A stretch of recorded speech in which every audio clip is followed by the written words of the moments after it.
Let's keep this moving along because we're gonna have to add a topic in here. I just saw this come across my Twitter. But we'll hit on the Ryan Poles topic first, then finish it out with this one. But Adam Johns dropped this on his podcast yesterday, and I thought this was very interesting because a lot of belief around Ryan Poles coming to Chicago was that he was coming to Chicago because the Chicago Bears had given him the 5th year, which basically he had a 5th year on his contract that gave him more time to go out there and get the job done. But Adam Johns dropped this on his podcast yesterday and dropped this little nugget out in a tweet as well that Ryan Poles is on a 4-year deal currently, and that it would not align with the next head coach, giving Ryan Poles a couple of years on having the next head coach. He said in the tweet, this came up on the podcast, so I added here too. Matt Eberflus got a 5-year deal, 5-year contract. Ryan Poles has a 4-year deal. The Bears signed Ryan Pace to an extension before he started his head coaching search that ended with Matt Nagy. To my knowledge, Poles hasn't been extended yet. And with the topic that we led with here, I do wonder if we have to have this conversation now about Ryan Poles possibly getting a contract extension. If we don't see a contract extension, is that the final nail that we know Kevin Warren is going to be the one running the show and he's going to make some major changes here? Because how do you go sit down in head coaching meetings and say, yeah, man, we're here. We're going to be here for the long haul. We're going to get this all done. And the head coach is sitting there like, well, I'm going to get it done. I got 5. You going to be here? And if you're not going to be here, I may not be here because I'm tired. The next dude may not want me here. The next dude may want his dude. And that means I get fired. And I don't feel like getting fired in 2 years. Does it kind of feel that way to you? Or do you think this is something where Ryan Poles gets extended and we'll be having probably a conversation close to where the end of the season is at when we go Ryan Poles has gotten his contract extension? Every GM has its flaws. Every GM has its flaws. I think Ryan Poles, unfortunately, because Chicago is such a big city, such a storied franchise, and we want to win right now, that we don't really give time or room for the type of moves that need to be made and the growth that has to happen organizationally. Yeah. And I know this is kind of tongue in cheek because I did question what he's done yesterday. Yeah. But it's warranted when you look at how he built it. But that could have been his flaw. That could have been that one flaw that cost him, and now you learn from it. He picked all the best and saved the worst for last. Yeah, like realistically, you got all the weapons and stuff like that. Maybe you think the lineman was going to be better. Maybe you thought Nate was going to actually show up. Don't know why you thought that. But again, that could have been his one blind spot. Yep. Now we know. Now we move forward. You get the right people in here to help assist him in that. But I think he's done a phenomenal job. Like, listen, we're having this conversation about the Chicago Bears being good because he got Caleb Williams, who is a good quarterback. I don't care what nobody says. Given a situation, the kid is going to be a stud. If it ain't going to be in a Bears jersey, he's going to be a stud. Period. The kid has it.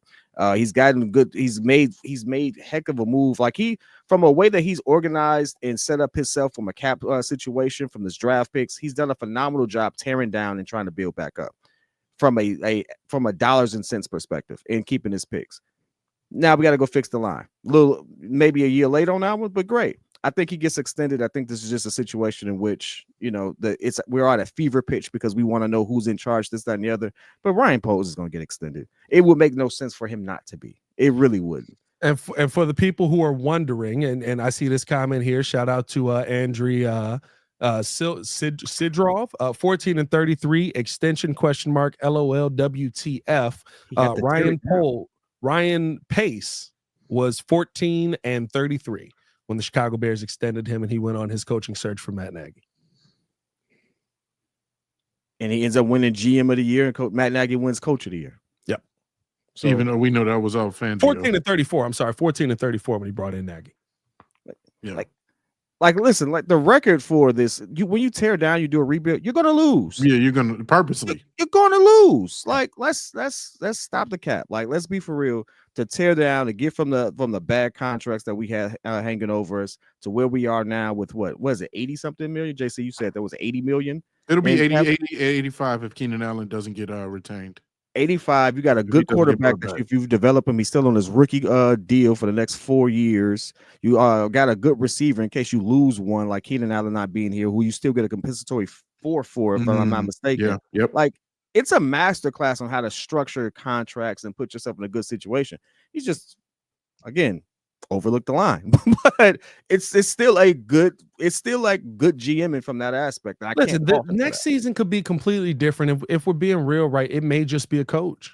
I know right now it doesn't feel like a coach because of the kind of coaching that we're actually having, the kind of coaching we saw in that first game, right? It doesn't feel like we everything is just the head coach is the only issue as you head into next season. But let's be real, boys.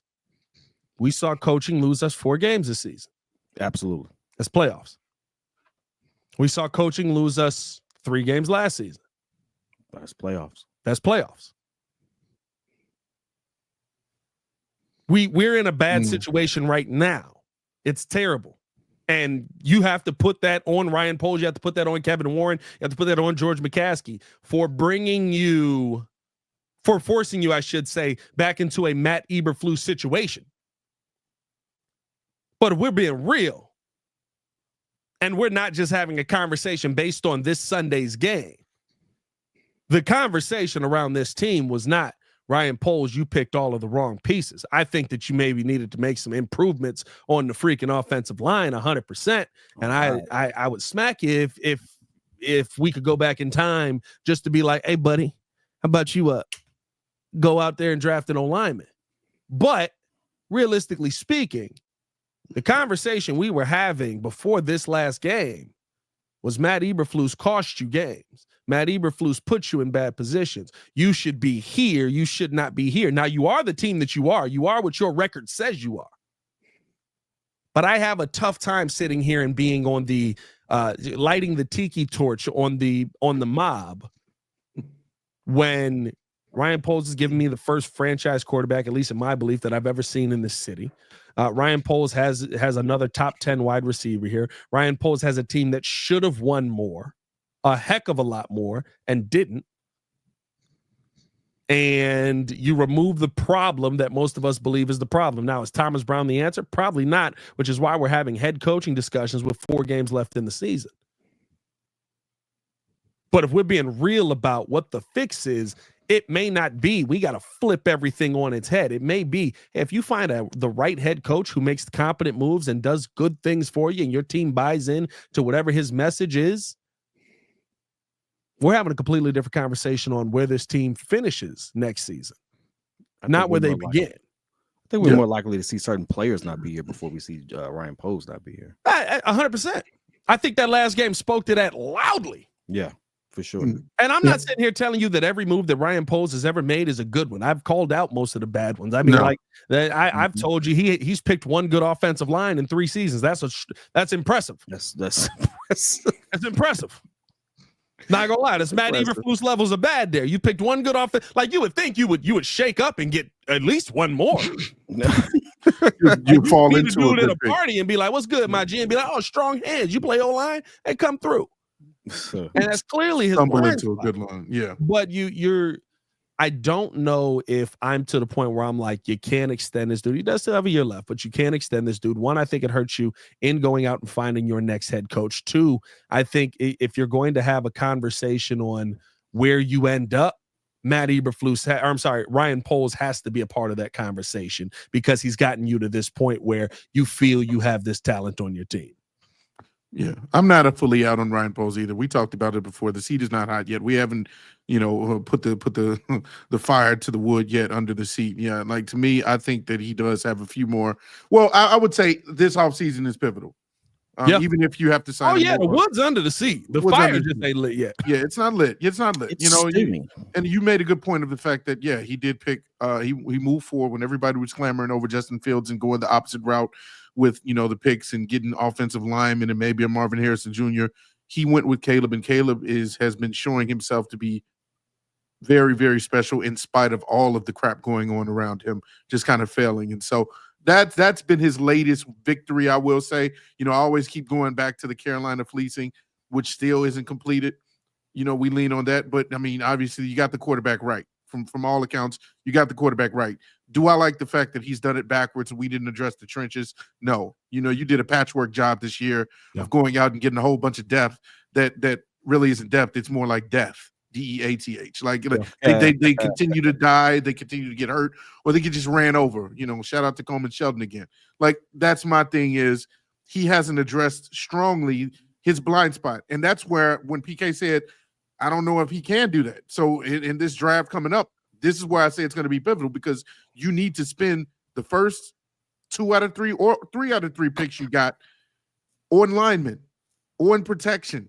Yeah. But are you actually a good talent evaluator of the position you played? Or are we going to go back to a Pit Pat rant where you can't evaluate because you sucked at blocking? Yeah. Stop drafting dudes with your legs. You ever seen Ryan Poe's legs? Oh, boy, it's getting.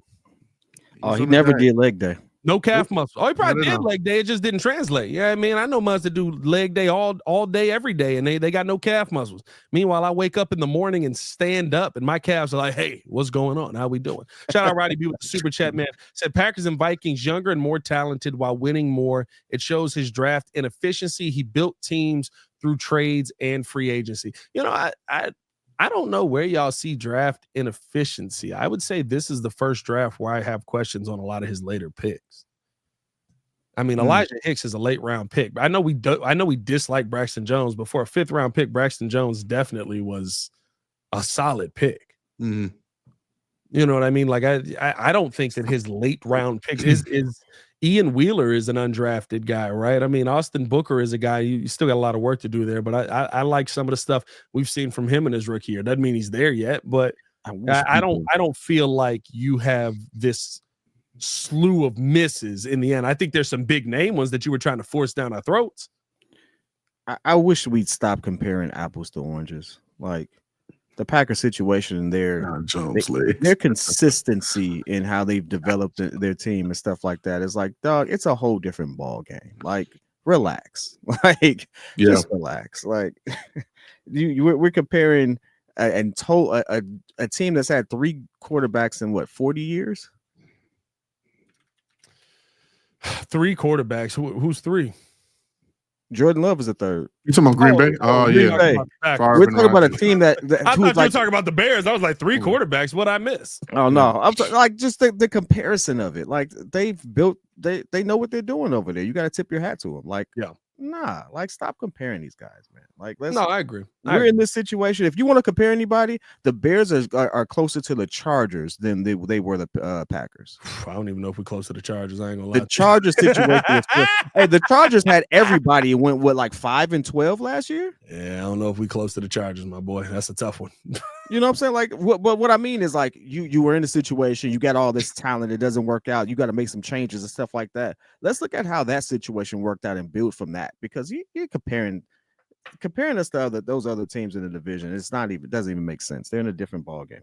Yeah, it's tough. Let us know your thoughts in the comments below as well. Do you think that Ryan Poles should get an extension, or do you think that he is destined to be out of here after next season, which I think makes going out and finding your next head coach very, very difficult. Let's finish it out with this, boys, because I thought that this